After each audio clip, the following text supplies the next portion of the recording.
الله الرحمن الرحيم الحمد لله رب العالمين وصلى الله وسلم على نبينا محمد وعلى آله وأصحابه أجمعين أما بعد أعوذ بالله من الشيطان الرجيم بسم الله الرحمن الرحيم والذين اتخذوا من دونه أولياء ما نعبدهم إلا ليقربونا إلى الله زلفى إن الله يحكم بينهم فيما يختلفون إن الله لا يهدي من هو كاذب كفار. دوسرے نواقض اسلام میں وسیلے کی بات چلی تھی اور اس کا بحث چلا تھا. کل ہم لوگوں نے پڑھا کہ وسیلہ اگر ایک آدمی جس کو مانگتا ہے اور اس کو اگر عبادت کرتا ہے اور یہ کہتا ہے کہ وہ ہم ان کے عبادت کریں گے, ان کو راضی کریں گے, یہ اللہ تعالیٰ کے پاس ہمارے لیے رضامندی حاصل کریں گے اور یہی ہی ہم ان سے شفاعت کریں گے تو یہ اللہ تعالیٰ کے پاس ہماری شفاعت کریں گے اور اس طرح کرتا ہے تو وہ کفر ہے. لیکن ایک سوال پیدا ہوتا ہے کہ اگر کوئی آدمی یہ عقیدہ رکھتا ہے کہ ہم جس سے وسیلہ مانگ رہے ہیں وہ معبود نہیں, وہ ہماری شفاعت نہیں کرے گا, ہم اس کے نام سے نظر و نیاز نہیں کریں, لیکن ان کی شخصیت اللہ کی یہاں بلند و مقام ہونے کی وجہ سے ان کے ذریعے سے ہم اللہ سے دعا مانگتے ہیں, تو کیا یہ صحیح ہے کیا غلط ہے؟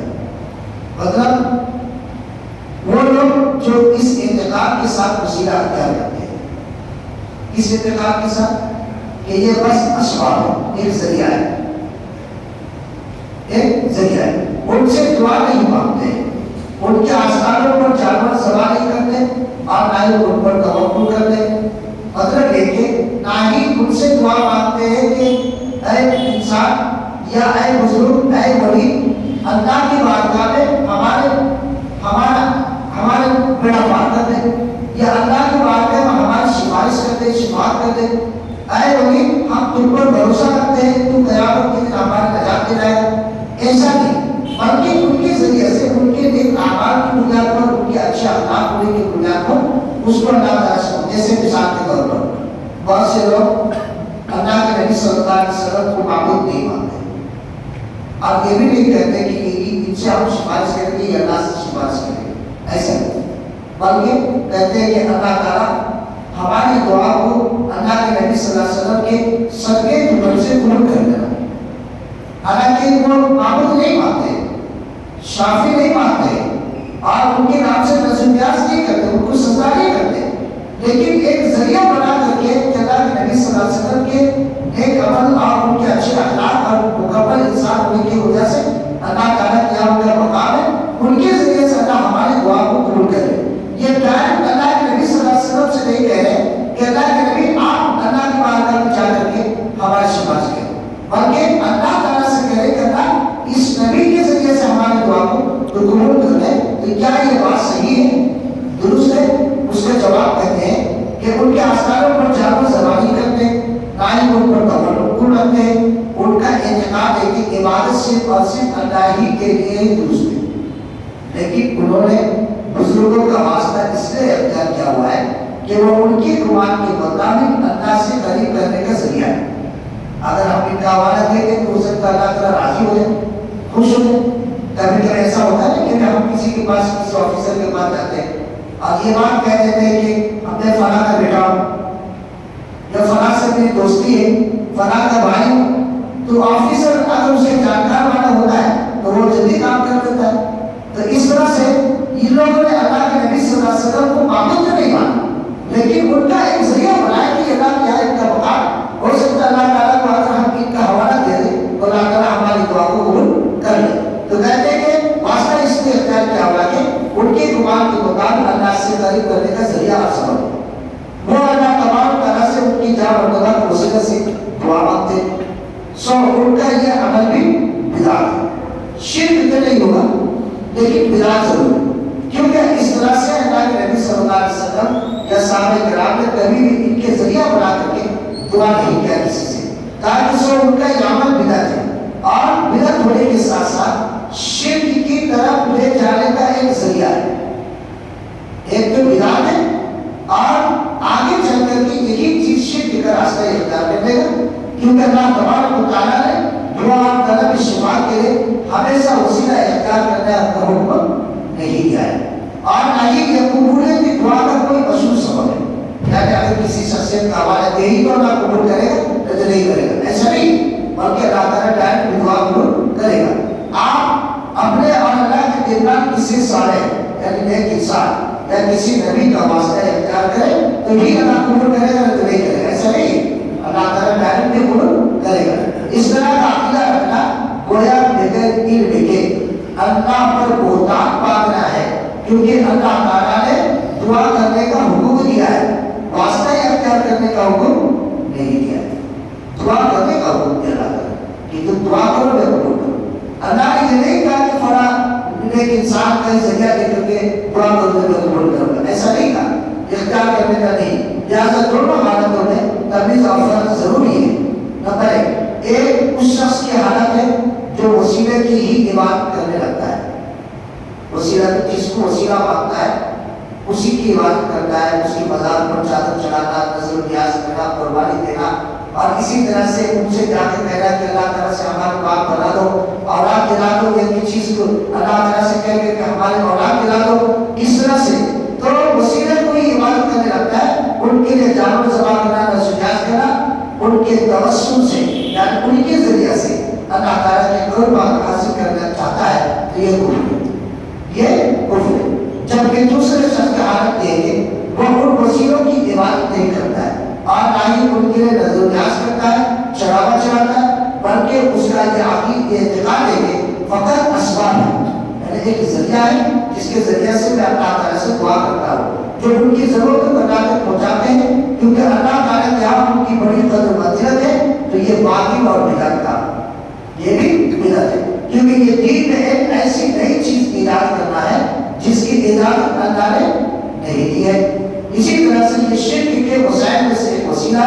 یعنی شرک کو طرف جانے کا ایک ذریعہ میں سے ایک ذریعہ یہ بھی ہے کہ ہم اس طرح کی وسیلہ بات کر چلے۔ اس ایک حقیقت یہ بھی ہے کہ بعد میں آنے والے لوگ صرف وسیلہ اختیار کرنے پر اکتفا نہیں کرتے ہیں، اب ان کے بعد جب نسل آتے ہیں تو وہ سوچتے ہیں کہ شاید یہ اللہ کے یہاں ہماری دعا کو قبول کروا دے، تو کیا کرتے ہیں وہ دھیرے دھیرے اس شرک کی طرف چلے جاتے ہیں، بلکہ اکثریت ان کی بات کرنے لگتے ہیں، نذر و نیاز پاتے ہیں، ان کے لیے جانور ذبح کرتی ہے، جیسا کہ مزاروں کے پاس اس طرح کے وبا معاملہ یہ ہو گیا کہ مزار کی چوکھٹ اور اس کے پاس کی مٹی سے لوگ تبرک حاصل کرتے نظر آتے ہیں، انہیں مزاروں پر حج کرتے ہیں، متعین اوقات میں اعتکاف کرتے ہیں، مختلف قسم کے جانور لاتے ہیں اور مزار کے صحت میں ذبح کر کے تقرب حاصل کرتے ہیں۔ یہ سارے وسیلہ ماننے کی وجہ سے یہ تمام خرابیاں پیدا ہوئی، اور یہ اللہ تعالیٰ تک اپنے حاجت پہنچانے کا عمل مکمل کرتے ہیں۔ زمانہ قدیم سے ہی ان کا یہ دین بنا ہوا ہے، جب سے قبروں پر مسجدیں بنائی گئی تھی تبھی سے یہ سلسلہ جاری کیا گیا، گویا کہ جو کچھ اللہ کے رسول صلی اللہ علیہ وسلم نے خبر دی تھی اسی طرح واقع بھی ہو رہا ہے۔ یہ لوگ ایسی چیزوں میں پڑھتے جن میں یہود و نصارہ پڑھے تھے، لیکن اللہ کے نبی صلی اللہ علیہ وسلم کو یہ خدشہ یا اندیشہ یہ پیشن گویا کی تھی کہ آگے چل کر کے یہود و نصارہ اپنے نبیوں کی اپنے بزرگوں کی قبروں کو مسجد بنائیں گے اور عبادتگاہ بنا دیں گے، یعنی قبروں کو عبادت بنانے کے سلسلے میں رسول اللہ صلی اللہ علیہ وسلم نے فرمایا ان من کان قبلنا كانوا يتخذون قبور الانبیاء وصالحین مساجد الا فلا تتخذوا القبور مساجدا انی انہاکم عن ذلک، یعنی رواه مسلم۔ یقیناً تم سے پہلے لوگ تھے انہوں نے اپنے نبیوں صالحوں کی قبروں کو سجدہ بنا دیا تھا، خبردار تم قبروں کو سجدہ نہ بنانا۔ یہ اللہ کے نبی صلی اللہ علیہ وسلم کو ڈر اور خوف تھا، یہ اندیشہ تھا، اس لیے پیشن کو یاد رکھے آنے والے نسل ایسا کرے گی، کہا کہ تم خبردار قبروں کو سجدہ نہ بنانا، میں تمہیں اس سے منع کرتا ہوں۔ قبروں کو سجدہ بنانے کا عمل اس امت کی پہلی صدی سے ہی بنا تھا، پہلے ہی بنا تھا اللہ کے نبی صلی اللہ علیہ وسلم جو افضل ترین 3 صدیوں میں سے صدی ہے۔ قبروں پر عمارت بنانے جانے کا وجود بھی اس زمانے میں نہیں رہا، اس وقت بھی قبر میں عمارت نہیں بناتے تھے، مسجد نہیں بناتے تھے، بعد میں چل کر کے یہاں تک کہ فاطمیوں کی حکومت قائم ہو گئی۔ فاطمی چونکہ